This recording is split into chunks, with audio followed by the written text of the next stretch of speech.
الرحمن الرحيم الحمد لله الأكرم الذي خلق الإنسان وكرم وعلمه من البيان ما لم يعلم সম্মানিত দিনী ভাইয়েরা, আপনারা যে স্থান থেকে আমাদের এই ফেসবুক ইউটিউব চ্যানেলটি ফলো করতেছেন, সবার কাছে আমাদের আন্তরিক শুভেচ্ছা, অভিনন্দন এবং মোবারকবাদ।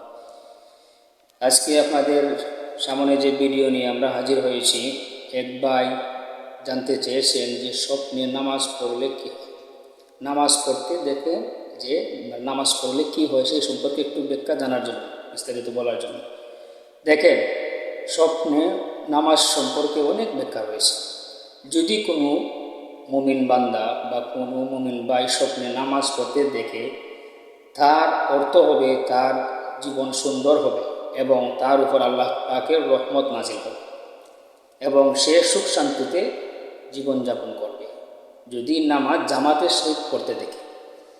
আর যদি কোনো ব্যক্তি নামাজের ইমামতি করতে দেখে, তাহলে তার এমন একজন তার সম্মান বাড়বে, সে একজন নেতা হবে এবং সে সম্মানিত একজন মানুষ হিসেবে আখ্যায়িত হবে। আর যদি কোনো ব্যক্তি বসে নামাজ পড়তে দেখে, তাহলে তার অর্থ হবে সে অসুস্থ হবে, রোগাক্রান্ত হবে, দুর্বল হবে, যদি কোনো ব্যক্তি দেখে বসে নামাজ পড়তেছে।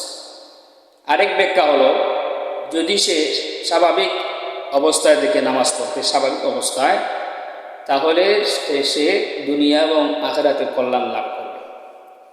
নামাজ আরেক ব্যাখ্যা হলো, যদি কোনো ব্যক্তি শুয়ে নামাজ পড়তে দেখে, শুয়ে নামাজ পড়তে দেখে, তাহলে তার অতি নিকটবর্তী হায়াত কমার একটা সম্ভাবনা আছে, সে খুবই দ্রুত মারা যাবে যদি শুয়ে নামাজ পড়তে দেখে। আর যদি দেখে কোনো ব্যক্তি যে পশ্চিম দিকে ফিরে নামাজ পড়তেছে, তাহলে তার অর্থ হবে তিনি খুবই দ্রুত রোগাক্রান্তিত হবেন, অসুস্থ হবেন। আর যদি কোনো মুমিন বান্দা স্বপ্ন দ্রষ্টা ব্যক্তি দেখেন যে তিনি পূর্ব দিকে নামাজ পড়তেছেন, তাহলে তিনি খুব দ্রুতই হজ করবেন ইনশাআল্লাহ, কারণ এটা একটা হজ করার একটা আলামত। কেননা নবী করিম সাল্লাল্লাহু আলাইহি ওয়াসাল্লাম বলেছেন যে স্বপ্ন মুমিন বান্দার নবুয়তের 46 ভাগের 1 ভাগ। এজন্য স্বপ্ন ব্যাখ্যাও হয়, স্বপ্ন সঠিকও হয়। আরেক ব্যাখ্যা হলো, যদি কোনো ব্যক্তি স্বপ্নে দেখে যে তিনি বিনা অজুতে নামাজ পড়তেছে, অর্থাৎ অজু ছাড়াই নামাজ পড়তেছে, তাহলে তিনি হঠাৎ করে কোনো কঠিন রোগে আক্রান্ত হবে। এমনও তো হতে পারে, আমরা দেখি, অনেক স্বপ্নে দেখি, অজু ছাড়া যদি কোনো ব্যক্তি নামাজ পড়ে, তাহলে তিনি হঠাৎ করে কঠিন একটা রোগের মধ্যে আক্রান্ত হবে। আরেক ব্যাখ্যা হলো, যদি কোনো ব্যক্তি যে স্বপ্নে দেখে যে নামাজ পড়তেছে, তাহলে সে যদি স্বাভাবিক অবস্থায় দেখে যে আমি নামাজ পড়তেছি, তাহলে তার জীবন সুখময় হবে। এজন্য নবী করিম সাল্লাল্লাহু আলাইহি ওয়াসাল্লাম বলেছেন যে যদি কোনো ব্যক্তির দুঃস্বপ্ন দেখে ঘুমের মধ্যে, তাহলে ঘুম ভাঙ্গার পরে সে অজু করবে, অজু করে পার্শ্ব পরিবর্তন করবে, আউযু বিল্লাহি মিনাশ শাইতানির রাজিম পড়বে, 2 রাকাত নামাজ পড়বে।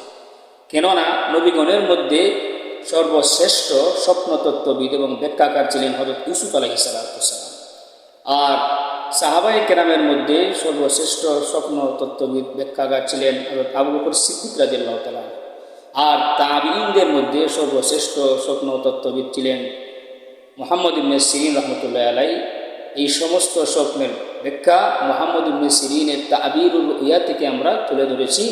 আশা করি আপনারা যে স্থান থেকে আমাদের এই চ্যানেলটি ফলো করতেছেন, ভিডিওটা এতক্ষণ যাবৎ যে ধৈর্য সহকারে আপনারা শুনছেন, দেখতেছেন, আশা করি অনেক ফায়দা হবে ইনশাআল্লাহ।